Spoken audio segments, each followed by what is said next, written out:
Online TV. Sasa nilipopata nafasi ya kusoma katiba yenu, nikagundua ni kweli katiba imeanzishwa 2010 na ngapi?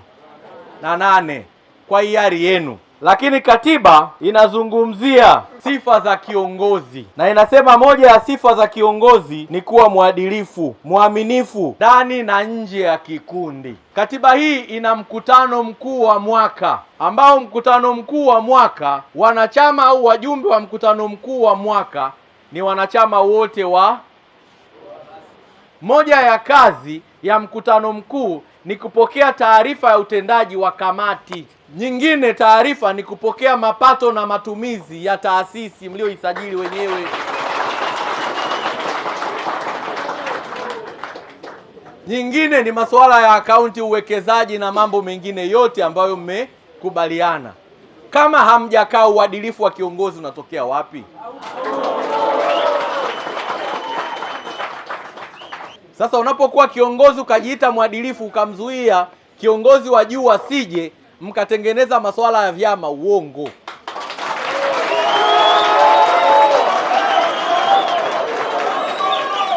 Mnatengeneza kupakana matope kwa viongozi waadilifu wenye nafasi zao. Si vyema kuwatumia na kutumia majina ya viongozi waadilifu kwenye jambo la hovyo ambalo wewe umelifanya. Iko shida kwa viongozi wenu ya uwazi katika uongozi.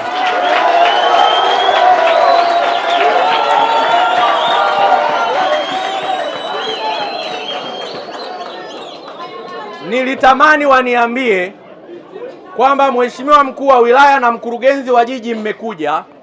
Hao wanasema taarifa kikao cha mwaka jana 2025 tarehe fulani mwezi gani tulisoma taarifa ya mapato na matumizi, muktasari huu hapa.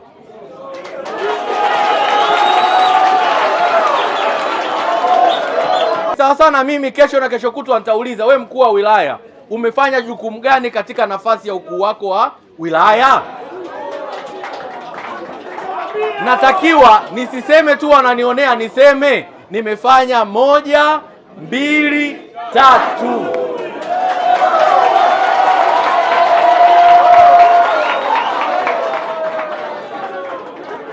Mvua inaponyesha unajikinga kwenye mwamvuli, uongo kweli?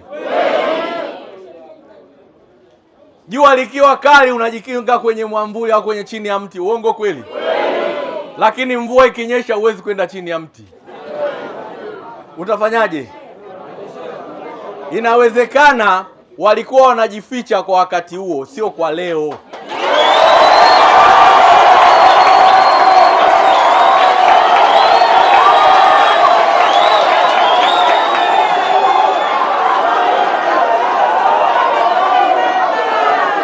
Leo tunataka kuona jumuiya ya hiari, watu wamejiunga wenyewe, wanaendelea wenyewe, serikali tunawapa msaada wa kuendelea mbele.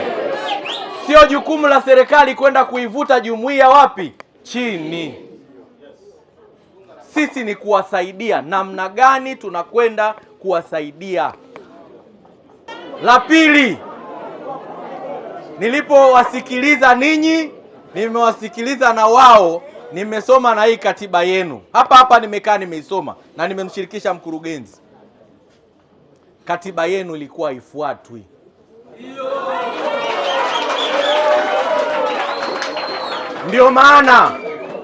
Ndio maana mlikuwa mnakusanya pesa kwa watu ambao unajua sio wanachama wako.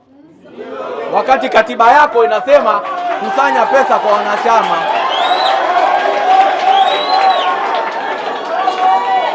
Na lingine niliwakatalia, bahati nzuri waliwahi kuja ofisini. Mimi mkweli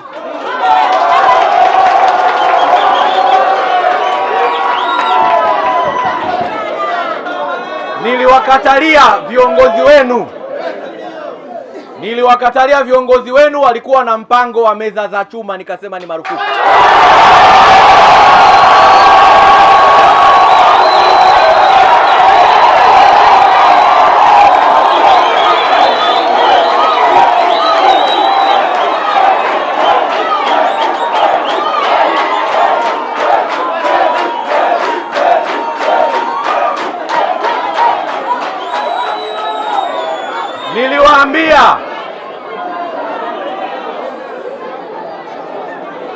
Niliwaambia eneo ambalo tunafanyia biashara sio eneo salama. Mkurugenzi wetu hawezi kutengeneza meza kuziuza kwa watu.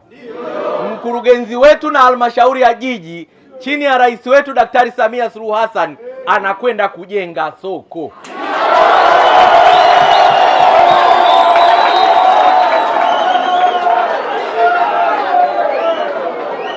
Sio kutengeneza meza za chuma na kumuuzia mtu.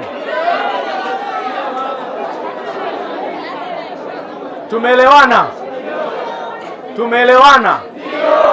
Nikawaambia ni marufuku kuuza nini? Ukimpa mtu kama mjomba wako akiridhia, mimi sina mgomvi naye. Gongo la Mboto oye! Wafanyabiashara oye! Nini cha kufanya? Cha kwanza, tayari nimeona kwenye umoja wenu kuna nini? Kuna gogoro, kuna mgogoro. Niwapongeze kwa kuchagua uongozi wa muda wenyewe, hongereni. Sasa naenda kuagiza rasmi wachukuliwe na TAKUKURU waanze. Wakati wanaanza, namwagiza mkurugenzi yuko hapa, kwa sababu masoko yote yako chini ya mkurugenzi na sisi hatutaki janja janja. Mkaguzi wa ndani wa halmashauri apige kambi hapa, aanze watu walichanga, fedha zimeenda wapi, akaunti iko wapi, umefanya nini.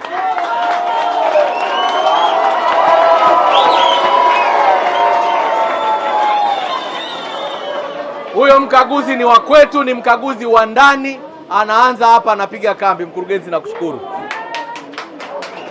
Kwenye ofisi yangu kuna OCD, ataingia watu wake kwenye hiyo timu, lakini pia na watu wa usalama wataingia humo. Asante. Ili tupate uhalali na ukweli juu ya jambo lililotokea au linalolalamikiwa.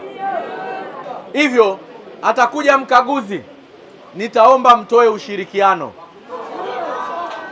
Ule ushirikiano mtakao utoa ndio tutabaini mnakusanya ngapi, mnatumia nini, mmeingia madarakani lini, mmefanya nini kutoka mlipoingia madarakani mpaka sasa. Na huyo mkaguzi anakuja kwa mujibu wa sheria. Masoko yote yako chini ya halmashauri. Make your day right. Gilly Bonny Online TV. Kupata habari mpya na kwa haraka kila siku, usisahau kusubscribe kisha like na comment. Gilly Bonny Online TV.